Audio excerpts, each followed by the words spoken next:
चार तरह के लोग होते हैं जो कृष्ण को मन में रखते हैं।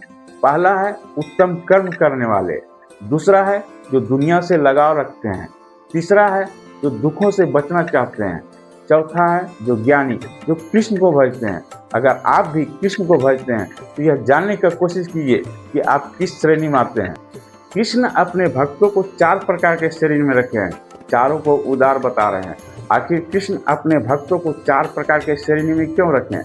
क्योंकि वह कृष्ण को भजते हैं? नहीं, वह खुद पर एहसान कर रहे हैं। कम से कम वह कृष्ण तक पहुंचने का प्रयास तो कर रहे हैं, लेकिन कृष्ण तक वही पहुंचते हैं जो ज्ञानी व्यक्ति होते हैं, जो कृष्ण के तत्व को जानना चाहते हैं। कृष्ण कहते हैं कि जो ज्ञानी व्यक्ति होते हैं वे साक्षात मेरा ही स्वरूप है, वे मन वचन बुद्धि से मुझ में स्थित है। इसीलिए जो ज्ञानी व्यक्ति होते हैं वे मन और बुद्धि वचन से कृष्ण में स्थित होते हैं।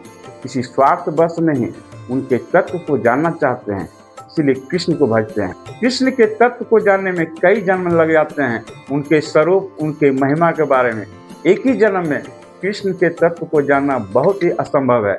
कई जन्मों के बाद जब आप कृष्ण के तत्व को जान जाते हैं तो इस प्रकार के व्यक्ति को कृष्ण ज्ञानी महापुरुष बताते हैं। कृष्ण ये भी बताते हैं कि इस प्रकार के ज्ञानी महापुरुष मिलना बहुत ही असंभव है।